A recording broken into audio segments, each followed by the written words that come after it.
Hey guys, स्वागत है आप सभी का स्टडी और आर चैनल पर, जहां पर हम MBPSC 2026 के लिए MCQ सीरीज कर रहे हैं, जिसमें आप रोज 10 मिनट डेली रिवीजन करते हैं MPGK का। तो चलिए स्टार्ट करते हैं आज का लेक्चर। तो हम हर लेक्चर में कोशिश करते हैं कि 25 से 30 क्वेश्चन कवर हो जाएं, जो कि MBPSC एग्जाम में आपको काम आए और हर टॉपिक से उठाए जा रहे हैं। तो चलिए स्टार्ट करते हैं। और इससे पहले अगर आपको ये सीरीज़ अच्छी लग रही है तो मेरे चैनल को लाइक, शेयर एंड सब्सक्राइब ज़रूर कर लें। तो 373 क्वेश्चन हम कर चुके थे ऑलरेडी, अब 374 क्वेश्चन पे चलते हैं। तो प्रदेश के वन उपज तथा उनके उपयोग को सुमेलित कीजिए। तो क्या क्या है? तेंदुपत्ता हमने देखा था। तो तेंदुपत्ता का जो होगा, तेंदुपत्ता से क्या होता है? तो बीड़ी निर्माण किया जाता है। बांस, बांस से क्या बनता है? तो कागज बनते हैं। खेर, खेर काय के लिए यूज होता है? तो खेर जो यूज होता है वो कत्था बनाने के लिए, जो पान में लगाने का कत्था होता है उसके लिए यूज किया जाता है। हर्रा, हर्रा काय के लिए यूज किया जाता है? खाद्य सामग्री में हर्रा का यूज, आपने हर्रा बेड़ा आंवला सुना होगा, ये वही हर्रा है। फिर इसके बाद लाख, लाख में क्या होता है? लाख में चूर्ण, मतलब चूड़ी वगैरह जो बनाई जाती है वो इसी से बनाई जाती है। नेक्स्ट पे चलते हैं। मध्य प्रदेश वन जीव संरक्षण अधिनियम कब पारित किया गया था? तो 1974 में पारित किया गया था।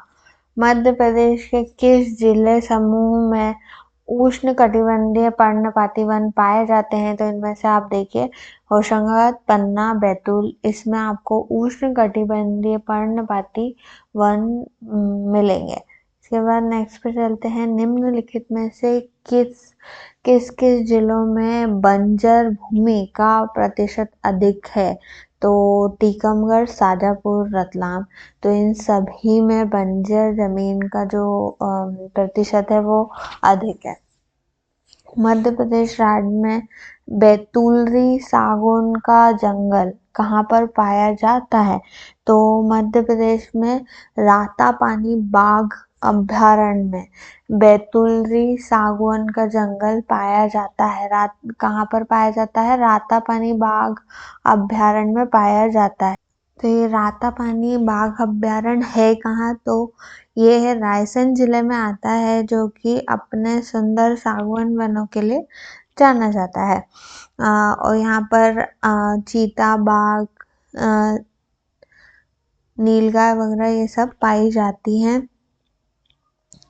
और भीमबेटका केव्स जो हैं वो इसी अभयारण्य के अंडर में आती हैं। हमने सुना है भीमबेटका कहाँ है? रायसेन में है। तो भीमबेटका जो है इसी अभयारण्य के अंदर आता है।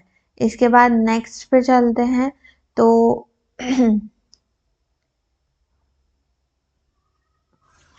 बालाघाट व छिंदवाड़ा जिलों में पाए जाने वाले वन किस प्रकार के होते हैं?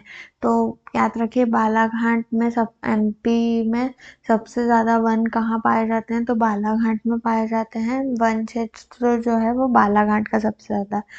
इसके बाद किस प्रकार के वन पाए जाते हैं? तो उष्ण आर्द्र पर्णपातीय वन पाए जाते हैं।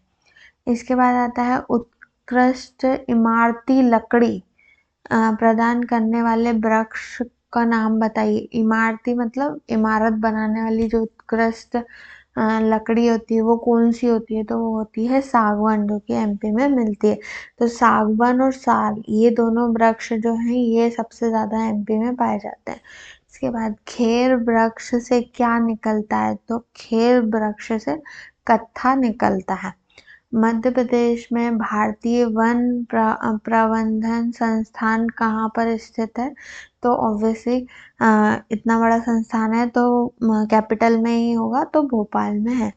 नेक्स्ट पे चलते हैं। पचमढ़ी आरक्षित जैव क्षेत्र भारत सरकार द्वारा कब बनाया गया था? तो भारत सरकार द्वारा 3 मार्च 1999 को बनाया गया था। कब बनाया गया था? 3 मार्च 1999 को पचमढ़ी का आरक्षित जैव क्षेत्र फिर मध्य प्रदेश में वन क्षेत्र लगभग 25% है, जिसमें से राष्ट्रीय उद्यान और अभयारण्य का कितना प्रतिशत आता है, तो 11% जो है राष्ट्रीय उद्यान और अभयारण्य में चला जाता है। मतलब वो 25% जो वन क्षेत्र है उसमें से जो 11% है वो राष्ट्रीय उद्यान और अभयारण्यों का ही है। इसके बाद नेक्स्ट पे चलते हैं। मध्य प्रदेश वन परियोजना को किसकी सहायता प्राप्त है, तो मध्य प्रदेश वन परियोजना को विश्व बैंक की सहायता प्राप्त है। ठीक है, तो किसकी सहायता प्राप्त है मध्य प्रदेश को, तो विश्व बैंक की सहायता प्राप्त है। मध्य प्रदेश सरकार द्वारा वन संरक्षण परियोजना का संचालन किया जा रहा है, जिसे विश्व बैंक की सहायता प्राप्त हो चुकी है। इसके बाद नेक्स्ट पे चलते हैं। सागवान और साल मुख्य रूप में मध्य प्रदेश के सभी राष्ट्रीय उद्यानों में पाए जाते हैं। ये पेड़ होते हैं पर्णपाती। क्या होते हैं? पर्णपाती पेड़ होते हैं ये। मध्य प्रदेश में लगभग सभी राष्ट्रीय उद्यानों में सागवान और साल के पेड़ पाए जाते हैं। ये वृक्ष पर्णपाती होते हैं। सागवान वृक्ष राज्य के मध्य दक्षिण क्षेत्र में अधिकांशता केंद्रित है। ठीक है, तो सागवान वृक्ष जो है वो अधिकांश कहाँ पर है? मध्य और दक्षिण क्षेत्र में। नेक्स्ट पे चलते हैं। मध्य प्रदेश के अधिकांश साल और सागवान के पेड़, इन पेड़ों में इनमें से कौन सी निकटतम विशेषता है, तो इन दोनों में जो सेम विशेषता है वो हमें बतानी है।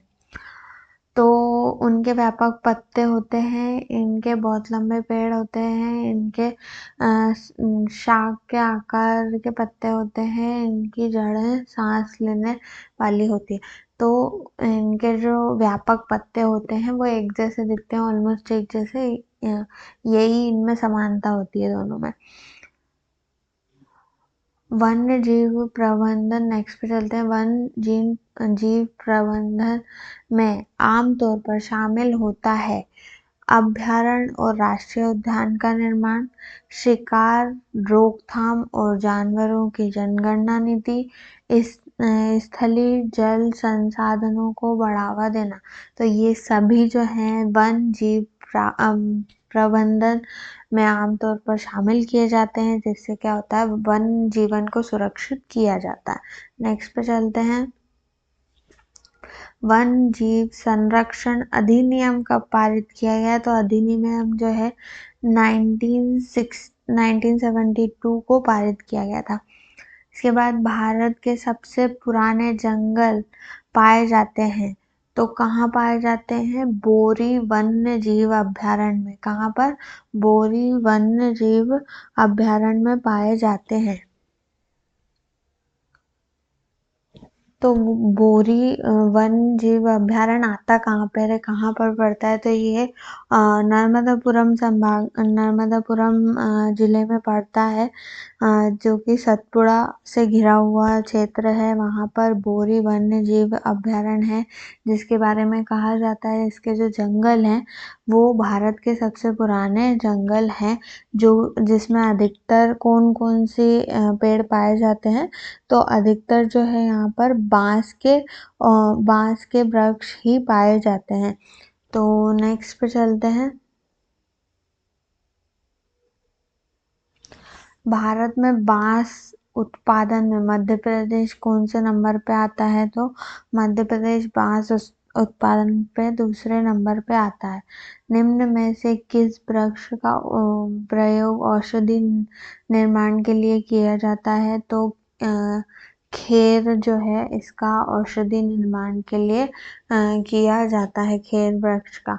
इसके बाद निम्नलिखित में से किस स्थान पर वन विद्यालय नहीं है, तो अमरकंटक में है, गोविंदगढ़ में है, लखनऊ में है। ये सब पिछले लेक्चर में हमने पढ़ चुके हैं। अगर आपको पिछले लेक्चर्स देखना है, ऑलरेडी 13 लेक्चर अपलोडेड हैं, तो मैं इस वीडियो के डिस्क्रिप्शन में उसका लिंक डाल दूंगी, आप वहाँ जाकर भी देख सकते हैं और अपना रिवीजन कंटिन्यू कर सकते हैं। तो इनमें से जो आंसर होगा वो धार होगा। फिर मध्य प्रदेश राज्य वन विकास बोर्ड की स्थापना कब की गई? तो 24 जुलाई 1975 को की गई। इसके बाद नेक्स्ट देखते हैं, भारत के वन क्षेत्र का कितना प्रतिशत क्षेत्र मध्य प्रदेश में है?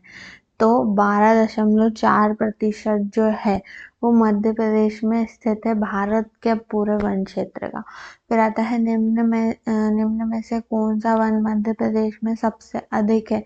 तो उष्णकटिबंधीय शुष्क पर्णपाती जो है ये ही वन जो है सबसे ज़्यादा अधिक पाए जाते हैं मध्य प्रदेश में। के बाद नेक्स्ट पे चलते हैं, निम्नलिखित में से मध्य प्रदेश किसका बड़ा उत्पादक है? तो इमारती लकड़ी बांस हाँ, तेंदुपत्ता हाँ, तो ये दोनों सही है। निम्न में से कौन सा मृदु वन में देखा जा सकता है? बाघ भी, भारतीय जंगली भैंसा भी और तेंदुआ भी, ये सभी देखे जा सकते हैं। तो हमारा 10 मिनट का लेक्चर यहीं पर ख़त्म होता है।